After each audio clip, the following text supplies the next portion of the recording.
Halo semuanya, perkenalkan nama saya Ceril Pio, NIM 20101102047.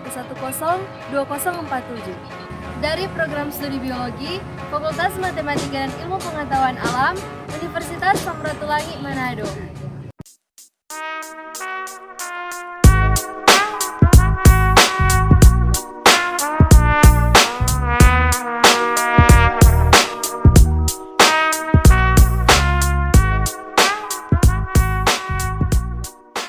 Pada saat ini, saya akan memaparkan tentang laporan praktikum 14 yang berjudul Dampak Aktivitas Manusia Terhadap Lingkungan. Sampah sebagai hasil aktivitas manusia dan pengelolaannya. Tujuan dari praktikum ini adalah yang pertama, mengidentifikasi jenis-jenis sampah sebagai hasil aktivitas manusia. Yang kedua, mengidentifikasi sumber sampah. Yang ketiga, mengelompokkan jenis sampah organik dan anorganik. Dan yang keempat adalah mengusulkan cara pengelolaan sampah yang dapat memberikan nilai ekonomi bagi masyarakat. Permasalahan mendasar yang ditimbulkan oleh manusia sebagai akibat dari pertambahan penduduk adalah sampah.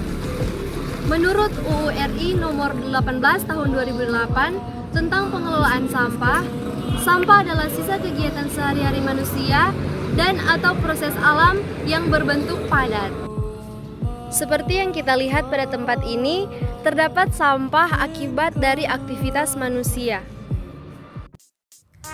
Lokasi yang saya amati merupakan lokasi yang berada di pusat kota yang dijadikan sebagai tempat perdagangan, pemberhentian kendaraan atau parkiran, dan beberapa tempat makan.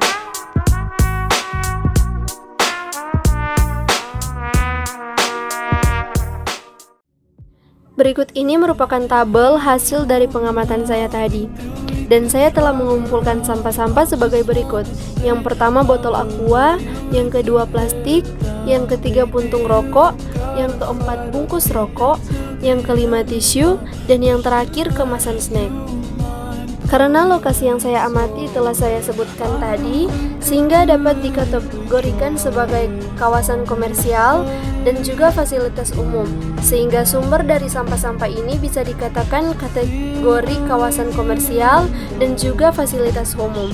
Dan jenis sampah ini merupakan sampah anorganik yang tidak mudah terurai.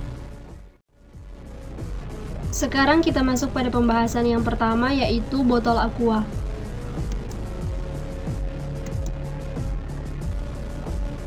Dampak ke lingkungan yang pertama yaitu pada air. Botol yang berbahan plastik ini memiliki dampak bagi lingkungan yaitu pada air. Sampah ini dapat mencemari air serta menyumbat jalur air dan dapat mengakibatkan terjadinya banjir. Kemudian pada tanah. Racun-racun dari partikel plastik dapat masuk ke dalam tanah sehingga hewan-hewan pengurai di dalam tanah dapat terbunuh, serta dapat mengurangi kesuburan tanah akibat terhalangnya sirkulasi udara pada tanah. Sampah ini juga bisa mengurangi pendapatan beberapa sektor ekonomi termasuk pariwisata dan perikanan. Sampah ini juga bisa merugikan masyarakat. Yang kedua adalah sampah plastik. Sama halnya dengan sampah botol plastik, semua sampah yang berbahan plastik sangat berbahaya dan merugikan. Misalnya pada laut, ekosistem laut akan tercemar sehingga mengalami penurunan kualitas, ikan-ikan yang ada di dalamnya malah memakan plastik sehingga ada yang mati. Pada tanah, sampah plastik hanya akan membuat tanah tidak subur, sedangkan pada udara, apabila sampah dibakar, akan menyebabkan polusi yang sangat berbahaya. Solusi atau pengelolaan terbaik yang bisa dilakukan adalah mendaur ulang sampah plastik. Di antaranya, kita dapat memanfaatkan sampah dengan membuat kerajinan tangan yang tentunya bisa memberikan keuntungan bagi diri kita sendiri.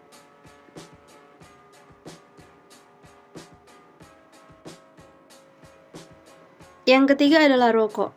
Baik puntung maupun bungkus rokok memiliki racun yang berbahaya bagi lingkungan dan mengancam kelestariannya.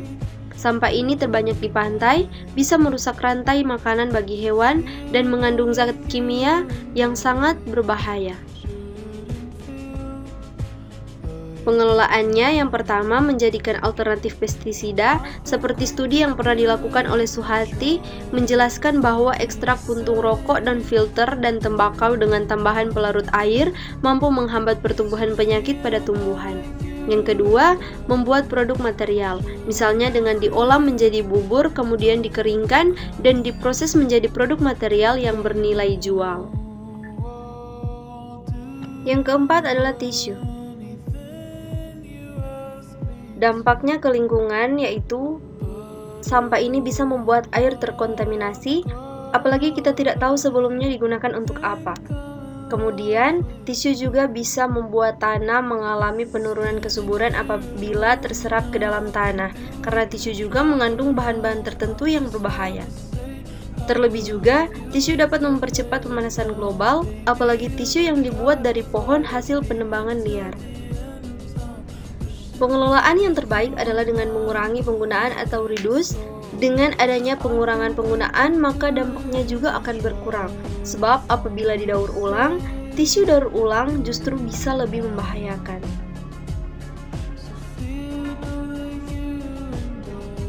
Menurut Anda, bagaimana upaya pengelolaan sampah di lingkungan rumah tangga dan tempat pemrosesan akhir yang dapat memberikan nilai ekonomi bagi masyarakat? Menurut saya, pada rumah tangga kita dapat melakukan upaya pengelolaan 3R, yaitu yang pertama, reuse. Kita bisa menggunakan kembali benda yang dapat digunakan berulang, misalnya dengan menggunakan serbet kain daripada tisu, menggunakan sisi kertas yang masih kosong untuk menulis, dan lain-lain. Yang kedua, reduce, yaitu mengurangi sesuatu yang mengakibatkan sampah, misalnya dengan memilih kemasan yang bisa didaur ulang, dan menggunakan produk yang dapat diisi ulang, dan lain-lain.